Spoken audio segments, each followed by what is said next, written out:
All right, folks, let's go ahead and take a look here at the practice exercises in Futato from last week. Let me make sure I've got the right assignment here. Unit 9, Chapter 25. Okay.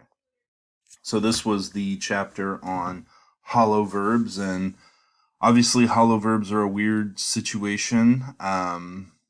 They conjugate differently than a lot of other even the other weak verbs. That it's just a weird sort of situation here with what happens to them. But the guideline I would give you is we've already sort of come at verbs from the perspective of we want to look for the triconsonantal root.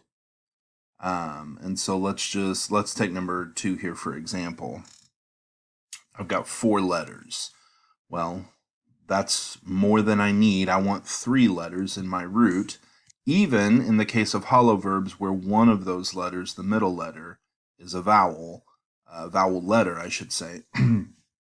I want 4 letters.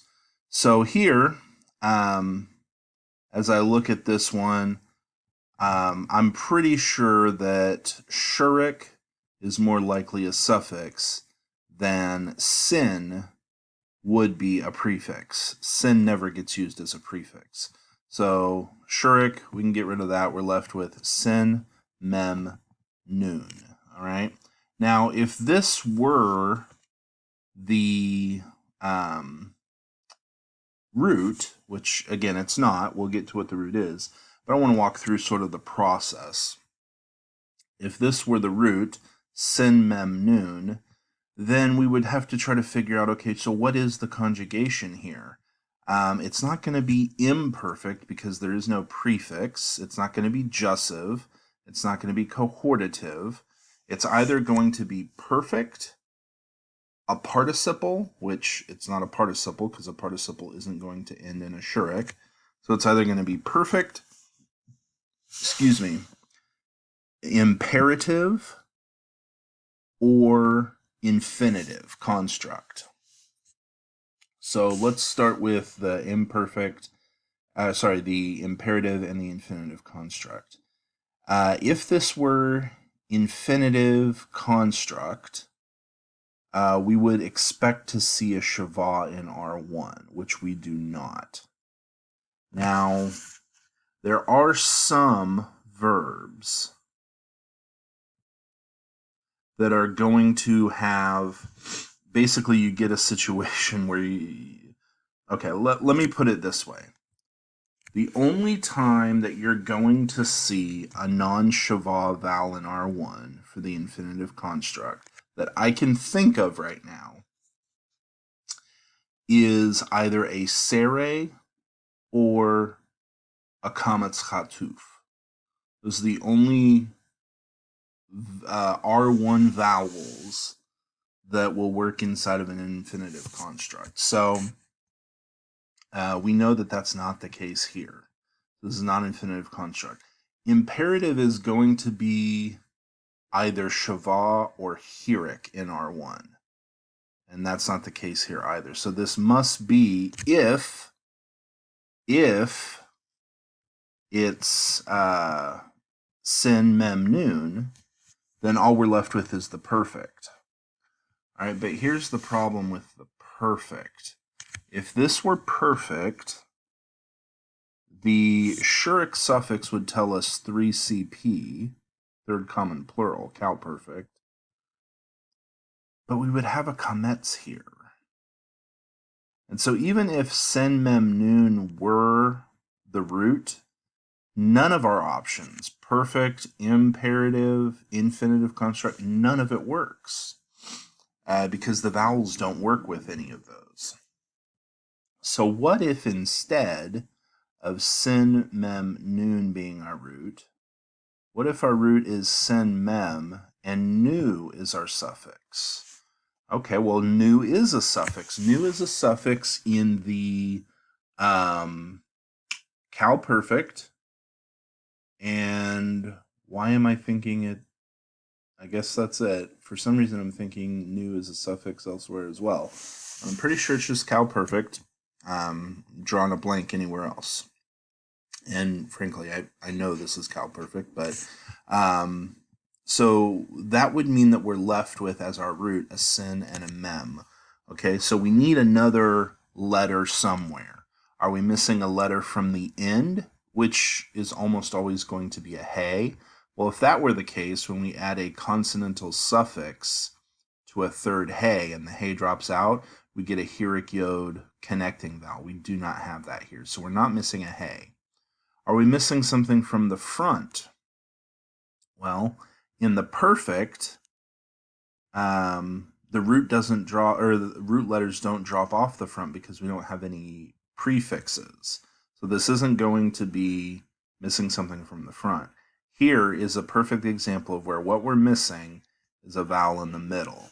So what hollow verbs do we know of that have a sin and a mem? We've only got three options.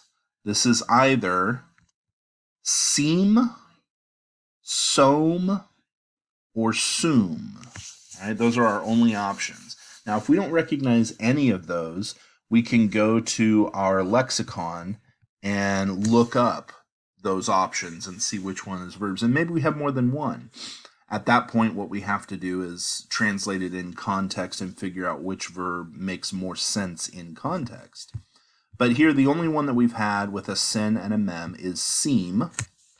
That is, seem is to put or to place. And so what we end up with here is a cow perfect. This is a 1CP because of the new suffix, and the root is sin yod mem. All right, so that's the process that we've already kind of been working with. You know, we figure out how many letters do I have, which of these letters, you know, if I have more than three, or even if I have three, for example, down here, number 3, I have 3, but one of these is a not part of the root. So which letters are part of the root, which letters aren't? Once I figure out what my prefixes and suffixes are, and I figure out what is remaining of the root, now I have to figure out is anything missing from the root. And I go through that process of trying to find those missing letters. So we've already gone through that process several times as we've been doing verbs. The element that we're adding now with hollow verbs is we've always talked about, okay, are we missing something at the end of the root? Or are we missing something at the beginning of the root? Now we see verbs that will be missing something in the middle of the root. Okay, and that's the new item here. So, couple things. Once you know that you've got a hollow verb, for example, generally speaking, if you can see the root, for example, roots, if you can see the root in here, it's part of the imperfect family. Okay? When you go to the perfect conjugation, and when I say imperfect family, that includes infinitive, construct and absolute. It includes, it doesn't include, well, sometimes it includes infinitive absolute, but the imperfect family includes the imperfect, the infinitive, the imperative, jussive, and cohortative. All of those are part of the imperfect family because they're all based on the imperfect conjugation. The quote, it's probably not a good way to refer to it, the perfect family, but that would be the perfect conjugation and the participle, which is based on the perfect conjugation. In the perfect family, the hollow vowel collapses, okay, and that's why you don't see it. In the imperfect family, the hollow vowel remains intact. And so you're going to know almost immediately if you see the actual lexical form within the word somewhere, you already know you're in the imperfect family. Okay? So then you can just ask yourself questions like, okay, here, calm. Now, I may not immediately know that this is a hollow verb, in which case I have to figure out, okay, am I missing something from the end, like a hey? Well, hey only drops off when we add something to it, or when it's in the jussive. That's not the case. Am I missing something from the beginning? Well, I don't have a prefix letter here that would cause something to fall off. The only thing that would make sense is if this were an infinitive or an imperative, but this comets here goes against that. The infinitive or imperative with two letters, that's usually going to be a sere. Um, so none of that makes sense. All I'm left with is the cal perfect. And if I'm looking at the cal perfect and I only see two letters, you can pretty much guarantee it's going to be a hollow verb. Now, kof mem, this is a very frequent word. You're going to see it a lot. So this should be pretty easily recognizable to you eventually as a hollow verb. But the fact that the hollow vowel has collapsed tells you automatically that you're either in the perfect or you're in the um, participle. So that's kind of how you go through there. Now let's take a look at how to distinguish between the masculine singular participle and the 3ms. I wish I could. Wonder if I can. Let's see if I can pull this to where they're both appearing here. All right. So it's going to depend on what class of hollow verb that we have here. Some hollow verbs are going to take a sere. Some hollow verbs are going to, look the same in the perfect, often, depending on what the situation is. Some are going to go to the comets. So it's really going to depend what type of hollow verb you've got, what the vowel is, that sort of a thing. So it's important to be aware that these follow different patterns depending on, and it's not, for example, it doesn't just depend on the vowel, the hollow vowel in there, because you can see here both bo and bosh have the same hollow vowel, but they follow different patterns. So it's just something to be aware of. When you're in when you get this basic form here, there's not going to be a recognizable difference between the cal active participle masculine singular and the cal perfect third masculine singular conjugation. They're going to look the same. Where you're going to notice the where you're going to notice the difference is when you get the plural endings. All right. So, for example, even in the feminine singular, meta, the real difference is going to be in the accent. So the accent will be the same for 3ms and the participle masculine singular because it's only one syllable. But I think in the feminine singular, the accent is going to be on the first syllable, meta. And here, in the 3fs of the cal, it's going to be meta. I'll have to check that. That's my memory. Of course, in Futato, you're not going to get the accent marks, so that's probably not going to be very helpful to you. But just recognize that you need context. Now, I would say it's not definite for me. Like, I don't know for sure whether the cal perfect, it may vary from verb to verb, whether the cal perfect is more common for a hollow verb versus the participle. So it's not like I can say, okay, if you can't tell between 3ms cal perfect and cal participle masculine singular, such and such is more common. This one's more common or that one's more common. I think it depends on the verb. So really it comes down to context. And when you get to your practice exercises, you need to list the all the possible conjugations here. Now, obviously, I'm not going to count you wrong for this, and I don't think you get into a situation on the quiz where there's multiple correct answers and you have to list them all. I'm just saying for practice sake, try to list out as many as possible, as many different conjugations as possible. So let me see if he does that here. Let's do...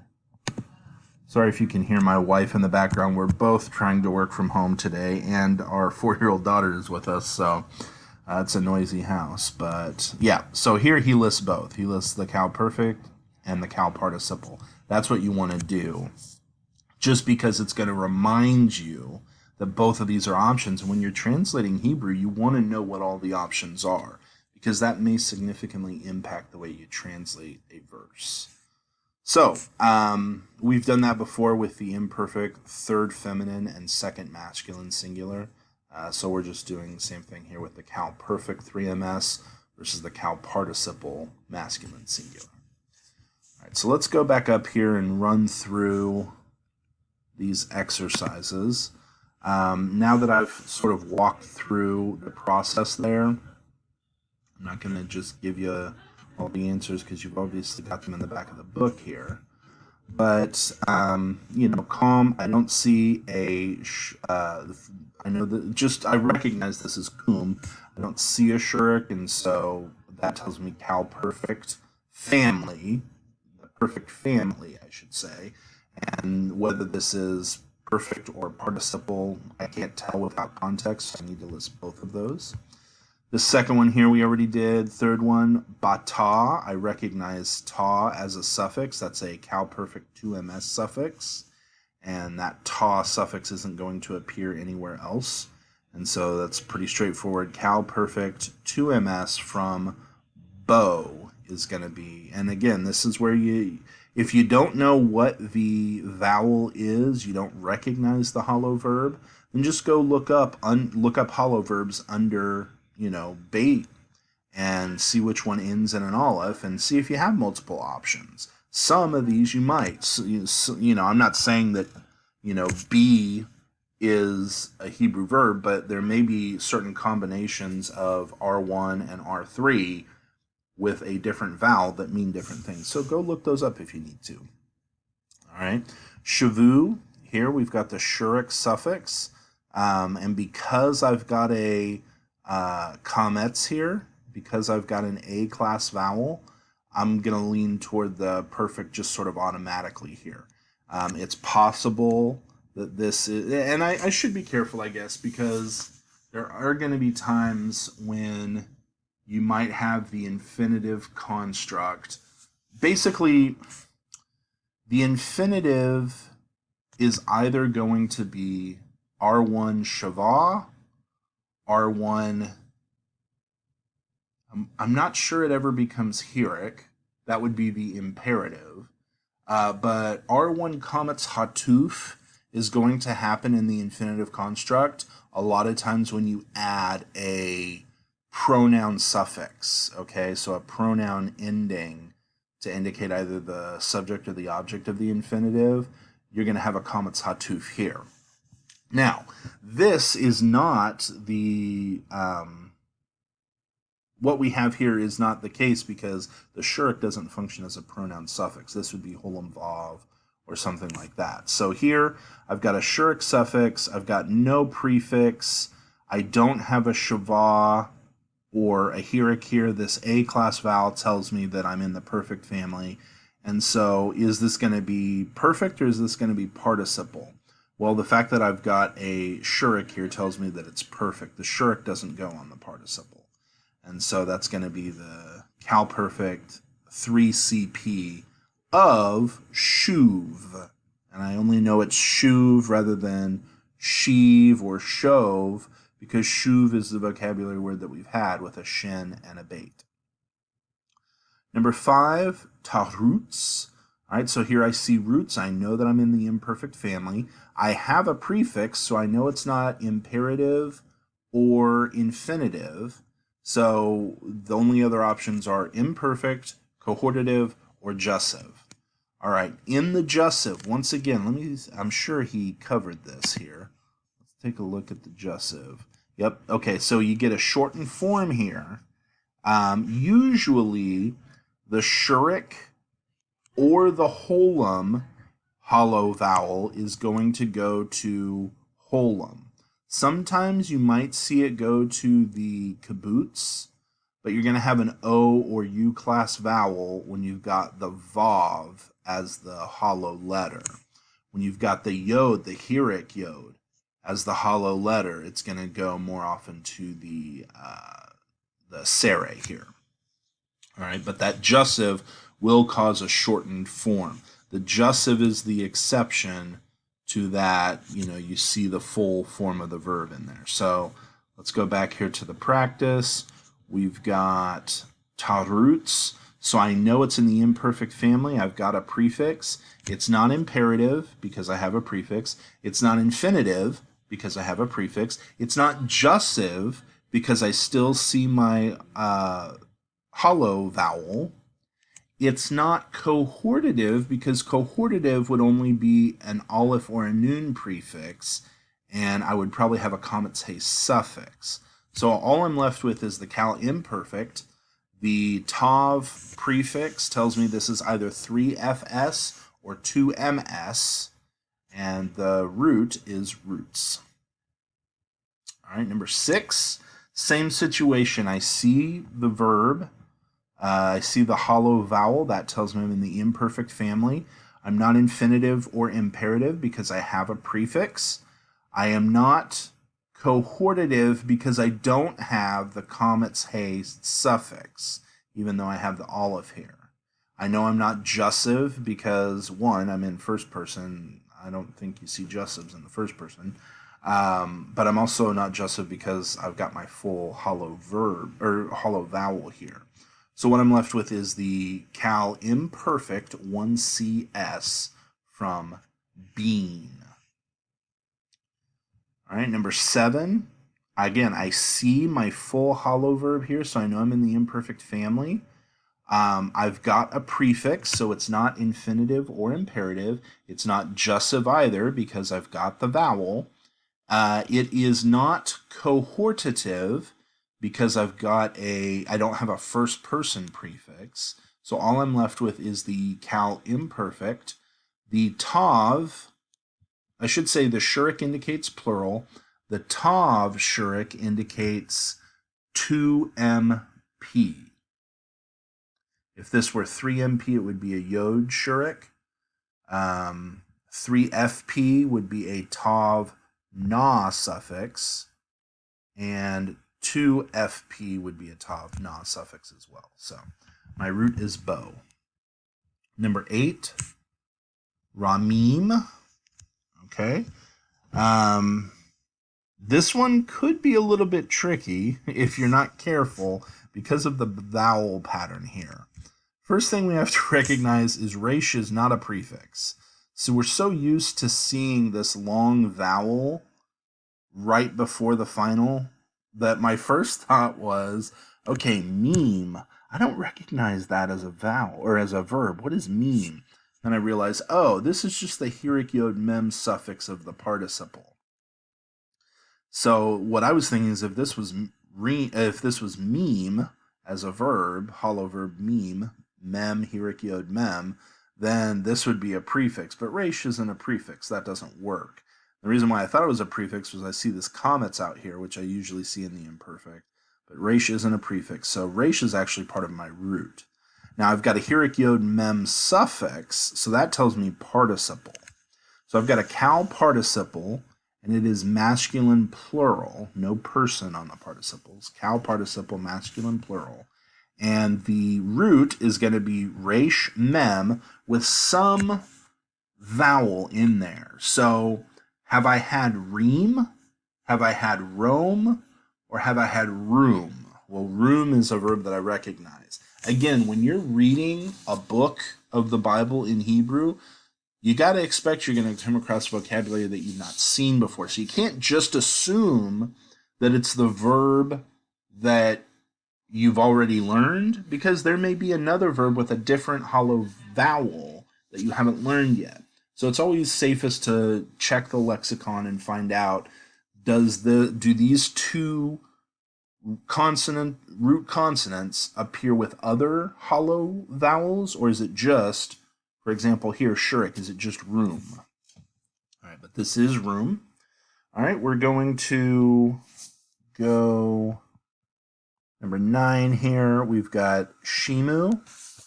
Shimu is, or I'm sorry, simu. Simu, what I see here is, this one's a little bit tricky. because I'm almost certain this one here is going to be the imperative. But there are some of these, I think, in the perfect that may retain the vowel with a suffix. Let me take a look here. Um,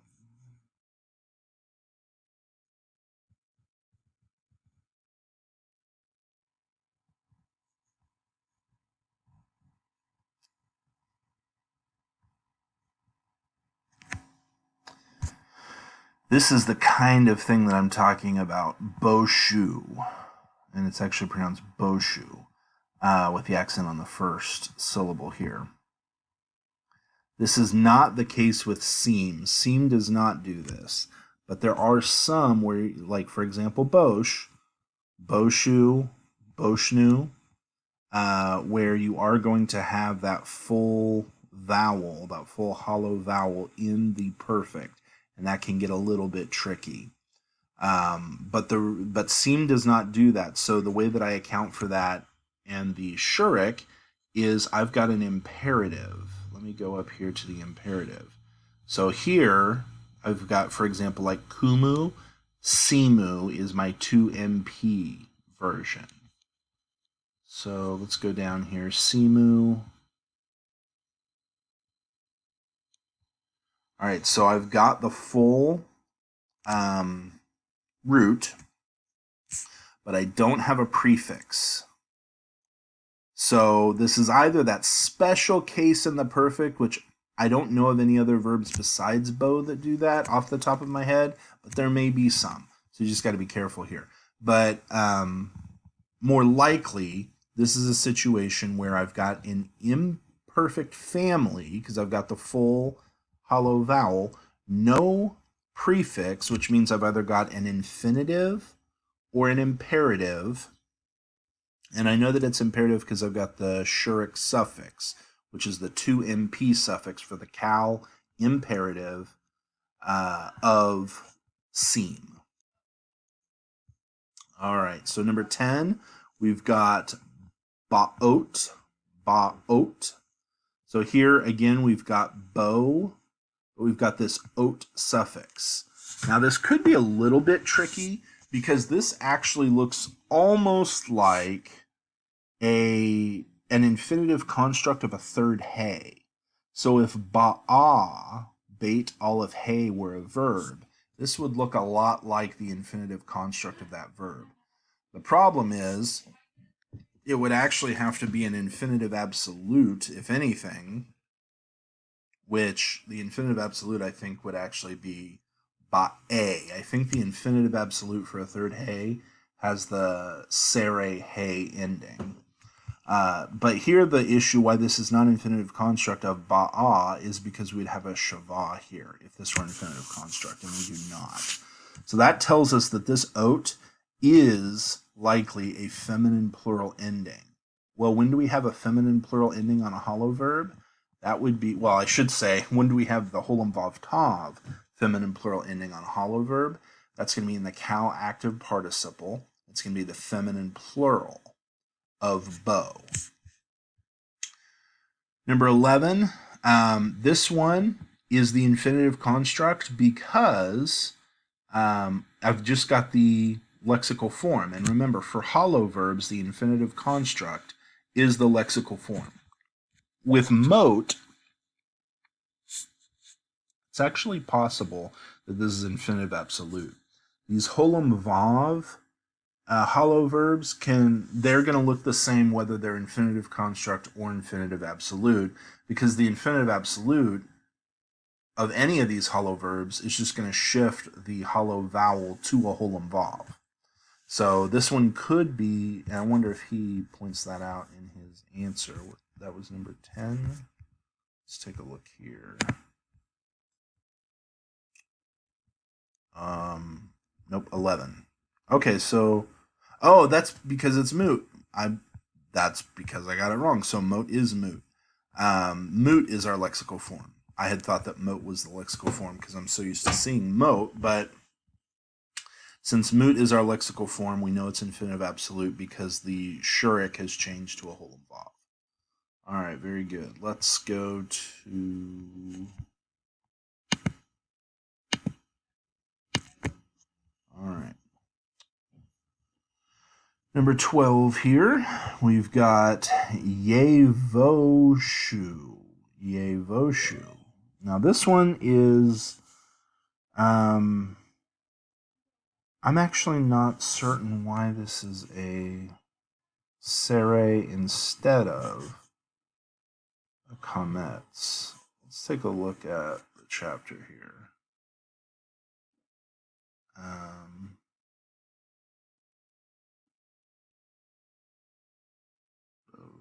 I gotta follow Bo for most of these.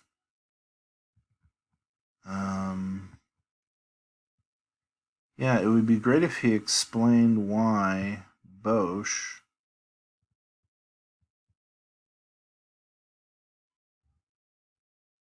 He doesn't. That's a little bit frustrating. I can't explain to you why. I can't tell you. I don't know why this is a Sere instead of a Comets. Is it a typo? I don't know. Is it an irregularity? I don't know. I did not expect to see a Sere there. But I'm just going to approach it as if it's an irregularity. I'm going to say we've got an imperfect because we've got the full vowel and we've got an imperfect prefix. And the yod shurik tells us that this is 3MP. So we got cal imperfect 3MP of Bosch. Now, what I'm actually going to do is I'm going to look up Bosch in my lexicon.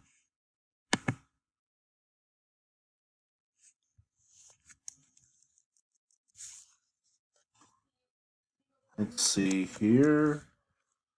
Bosch. There we go. All right. We've got.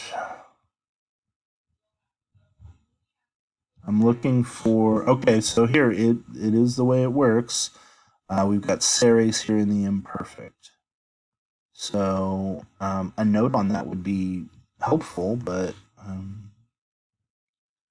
just chalk it up to an irregularity, I suppose.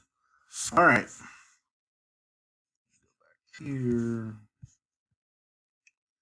So that's 12. 13, we've got Nasura. Nasura. So again, what I noticed, I've got the full vowel, I've got an imperfect prefix, this is 1CP, and I've got the commente suffix. So this is going to be a cal cohortative 1CP of sur. Number 14, Yasame. So here I've got the it's the contracted form, the collapsed form. I don't have the Hirik Yod here. But I do have the imperfect prefix. So when does this happen? When do I get the imperfect prefix, but a contraction or a collapse of the hollow vowel? That happens in the jussive. So what I've got here is a cal jussive.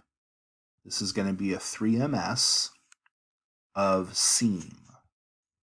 All right, number 15, same thing. I've got a collapsed version with an imperfect prefix. So this is going to be a cal jussive 3ms of cum. Down here I've got another Hirik Yod mem suffix, so this automatically tells me it's cal active participle. And ratsim, the eam also tells me it's masculine plural of roots. All right, next I've got metu. Metu, so this mate, this is going to be the moot root.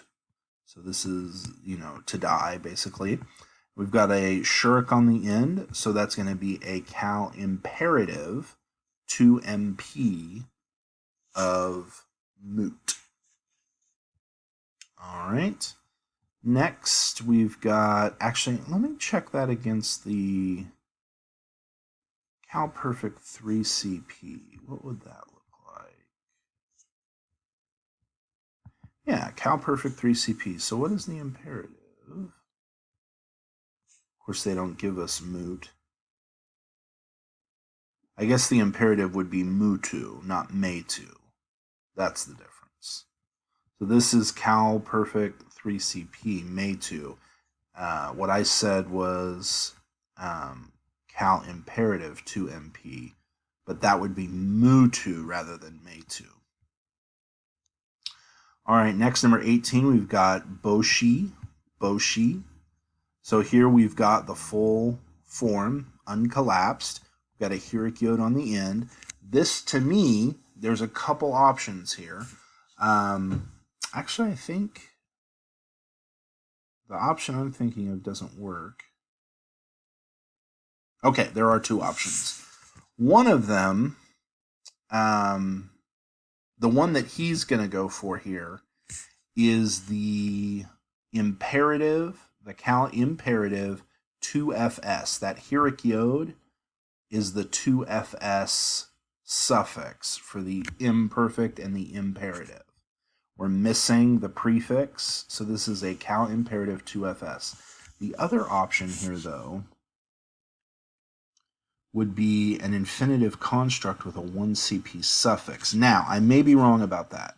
It may be that when you add the suffix here, it may be that this whole involve shortens. I'm not certain. I'd have to see that in context, but that's another thing I think of. I'm guessing he's not going to list that as an option. Yeah, he just says imperative 2fs, so. All right.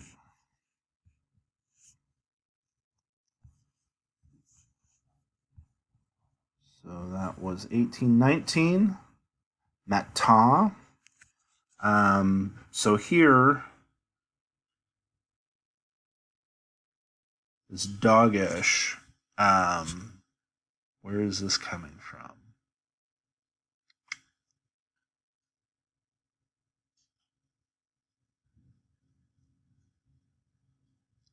I'm honestly a little uncertain about this doggish. I want to say that this is a doggish forte because the sound immediately preceding the tav is a vowel sound, which would mean that the tav is both closing the previous syllable and opening the next syllable. The problem here is I want to say that this suffix is pointing to. Actually, I could have a couple options here. I want to say this is in the perfect family because it's collapsed and I've got an A-class vowel. So when I see a collapsed hollow verb with an A-class vowel, I'm thinking perfect family automatically. So is this cal perfect feminine singular, or is this is this cal perfect 3fs, or is this cal active participle feminine singular? Which one is it? And I'm not sure that there's gonna be a difference. The fact that we get that doggish there, that I can't explain why it appears. Now you're not gonna need to explain why it appears. Okay, so participle would be meta, so this must be perfect then. Matta. Oh, and it's 2ms. That's interesting. It makes sense because the 2ms tav has a doggish, but the comet's hey rather than just a comet's. That's what's surprising to me. I had forgotten about that. So that's the difference between the 3fs. No, the 3fs is going to look exactly the same as the participle feminine singular. The 3ms is going to have the doggish with the tav, and it's going to have a hey. I don't know why it does that. I don't know why it has a hey on there. It probably has to do with the fact that it's only 2 syllables, whereas usually a 2ms is 3 syllables in the cal perfect, but either way. So I would have gotten that one wrong on the quiz, just so we're all on the same page here. Number 20. So here we've got tarumu. Tarumu here is going to be, again, full vowel, full hollow vowel, plus a prefix, so we're in the imperfect family. It's not jussive because it's not collapsed. It's not cohortative because it's not first person. This is going to be your standard cal imperfect 2ms, 2MP. And that is from room. All right, let's see what else we've got here. Activity A, activity B, C, D, E. Okay, well, We better get moving then. Focus on the use of perfect and imperfect. All right, obviously, just standard cal perfect, stative cal perfect, imperfect here because you've got your root plus the prefix. Imperfect, you've got your root plus the prefix. Perfect here, you've got your root plus your Schurig suffix. This one is still cal perfect. What you've got here is your cal perfect suffix of tem. This is ra with the hay, but the hay drops off with a consonantal suffix, and you get the Heuric yod connecting vowel. Number 7, this is going to be imperfect because we've got a segel hay ending. So noon is our prefix, and this is asa with the noon 1CP prefix here. Then we've got another cal perfect. We've got bana, but that third hay is going to drop out, and the consonantal suffix is going to leave a Heuric yod connecting vowel. Let's see here. There must be a reason why I've got this highlighted. Must be just because it's irregular. What we've got here is an imperfect. We've got an imperfect prefix and a Heuric yod imperfect suffix. This is going to be the 2FS form of something. Now, when you try to take this apart and figure out what it is, you can see there's a dagesh in R2. That's a good sign that we've got a 1 noon. But remember, in the imperfect, lakach gets adopted, so to speak, into the 1 noon family. So this is cal imperfect, 2FS of lakach. And then number 10 here, we've got Allah is our root. This is imperfect. We've got a yod prefix, Schurig suffix. So this is the 3MP form of the cal imperfect Allah, third hay. All right, and then the reason why we've got the strange vowels here is because usually in the imperfect, R1 gets a shavah. Well, ayin can't take a shavah. It takes a composite shavah. It takes the hatef patach. And when that happens, the prefix vowel is going to be the corresponding short vowel. And so you get a patach over here. All right. I suppose we're just doing more of the same here, so I'll just kind of explain why it's perfect versus imperfect. Here we've got ava, but the segel hay and the prefix tells us that it's imperfect. Here we've got amar in the imperfect, but what has happened is amar is one of those first aleph verbs that when you get it in the 1CP, where you would have 2 alephs in a row, the root aleph drops off, and the prefix aleph takes a holum prefix vowel. All right, here we've got yarad, which is to go down. It is a little bit surprising this is yeredu instead of...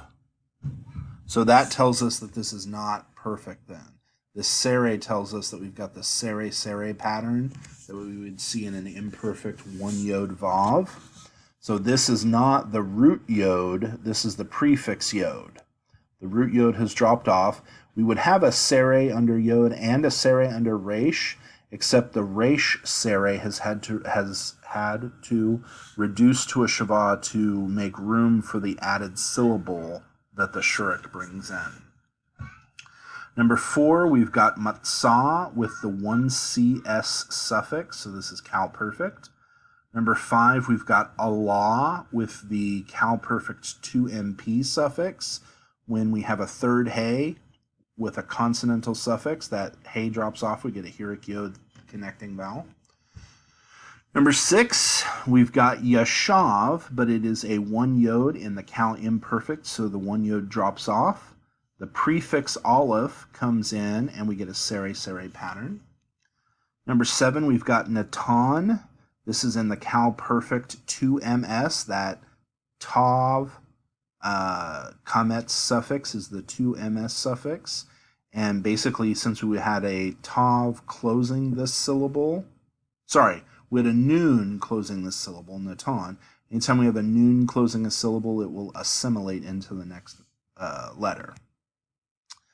Number 8, we've got lakach, but this is in the imperfect, cal imperfect 1CP.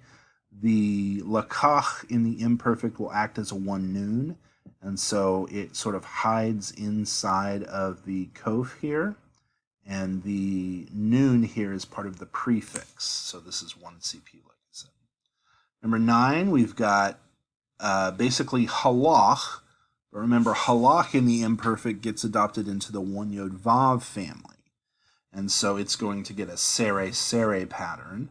The reason why lamed has a shava instead of a sere is that sere had to reduce to make room for the shuric suffix. And then number 10, we've got nasa. You can see the dagesh here indicates a one noon that has assimilated. So nasa, we've got it in the kal imperfect because of the prefix here. And the tav prefix with the hirik yod suffix indicates a kal imperfect 2fs from nasa. Translation, let's just take, I guess, number 8 here looks like the longest. So again, we're going to assume that we're starting with a verb. So what would kahu be? Well, anytime I see a shava in R1 of a presumptive verb, I'm thinking imperative or infinitive construct. The infinitive construct's not going to have a shurik, but this does look like the imperative form of a one yod vav.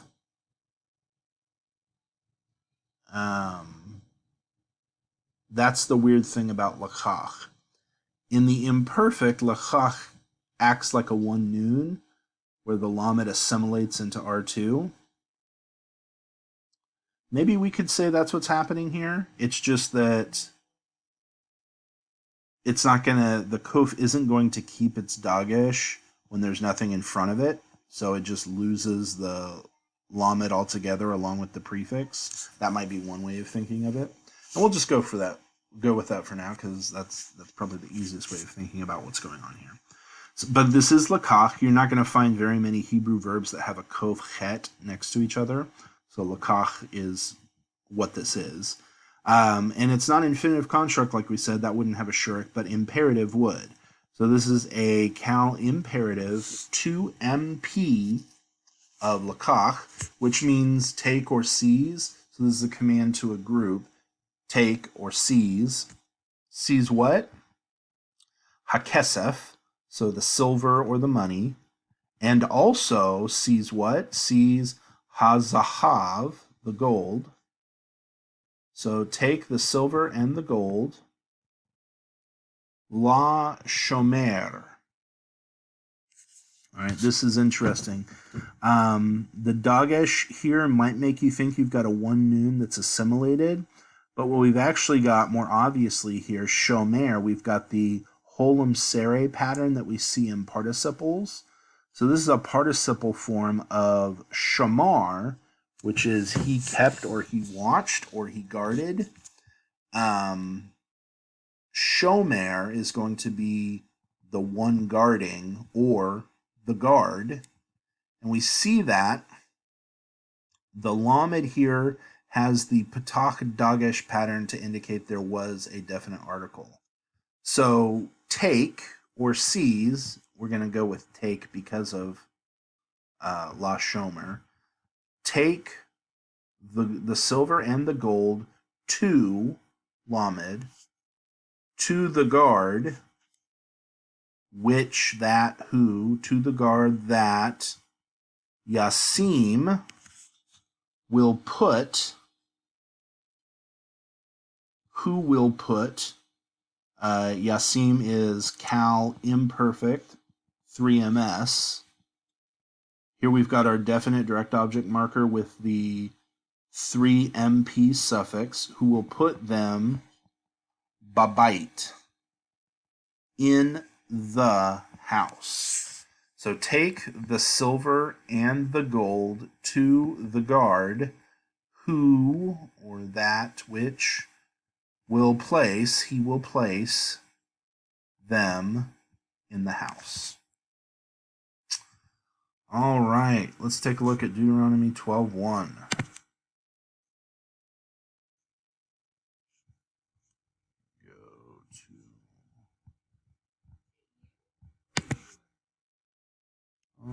right.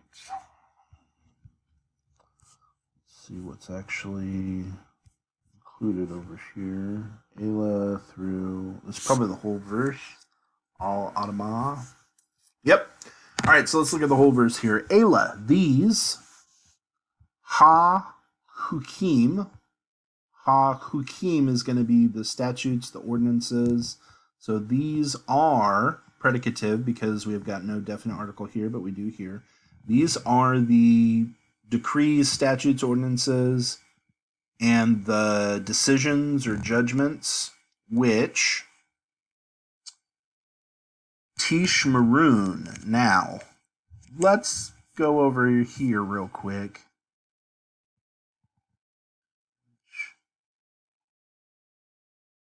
Okay, so this is all kinds of screwy.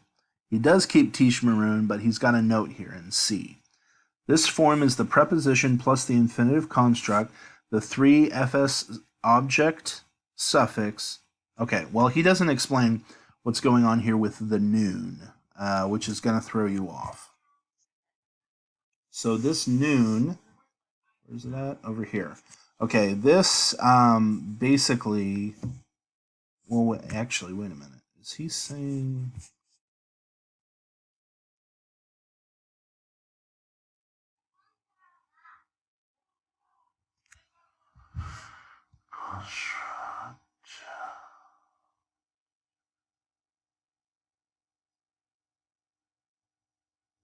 This is the wrong note.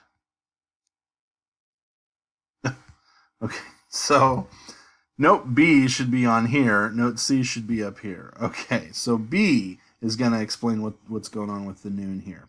Sometimes a second masculine plural imperfect has an extra noon on the end.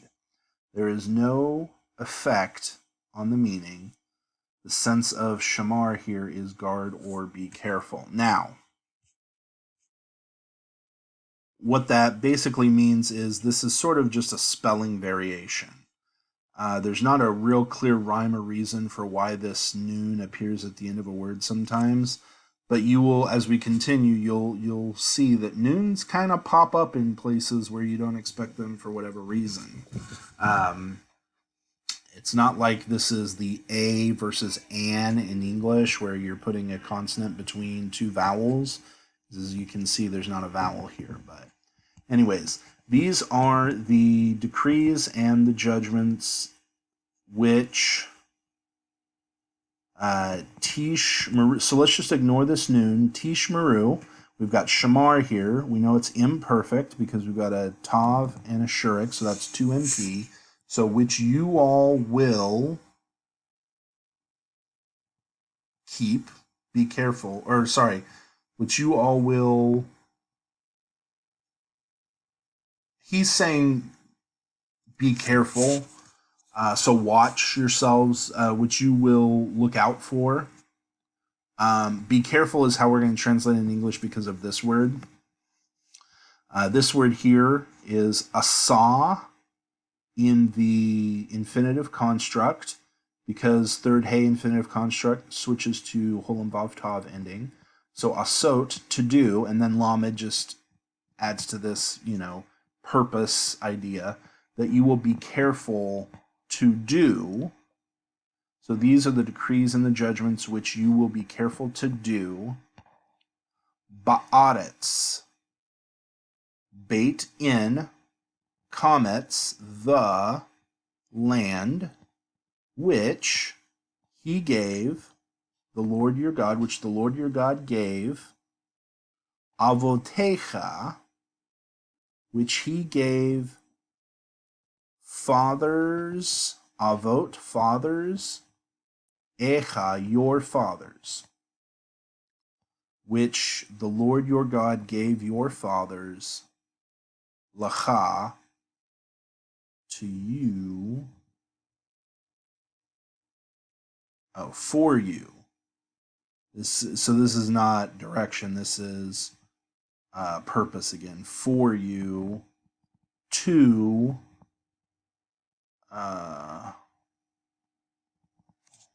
Rasha,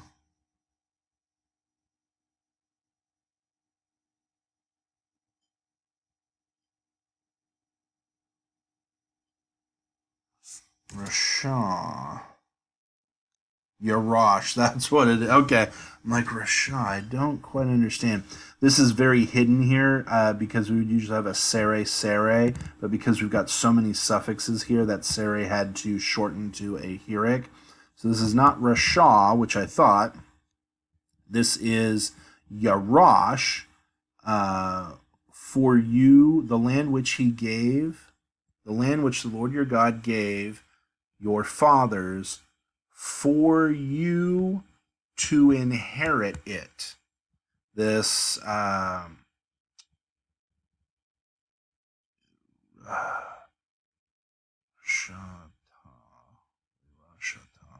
I'm trying to explain the Tav Comet's Hay. The Comet's Hay explains the it because the it is Eretz, which is feminine. Uh, Rish Ta'ah.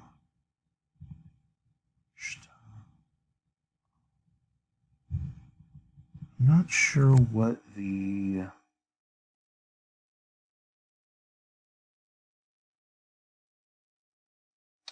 I'm not sure what's going on with the Tav here, but I'm not sure why it's not just Lamed Resh Shin Hey, but not worth getting bogged down on.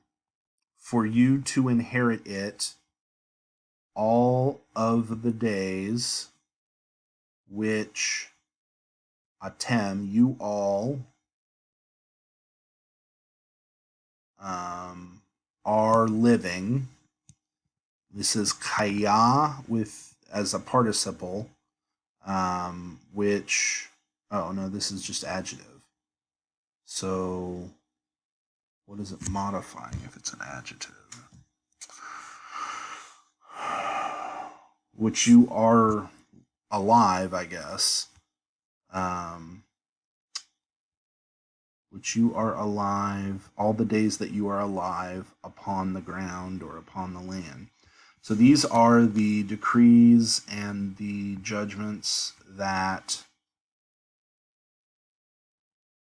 you will be careful to do in the land that the Lord your God gave your fathers for you to inherit it all the days that you are alive upon the land. So all the days that you're living in the land. All right, well, we'll go ahead and wrap it up there. That's the last part of the exercises. Let me just jump back here and make sure. DE, yep. All right, so hopefully that's helpful for you. If you have any questions, let me know. If you guys are, let me know how I can be praying for you too. I know that some of these precautions that we're going through are harder on some people than others.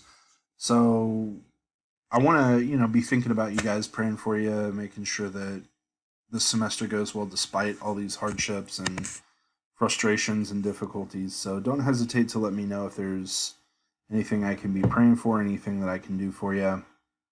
We'll make sure you're all taken care of. Thanks so much and have a great weekend. Bye.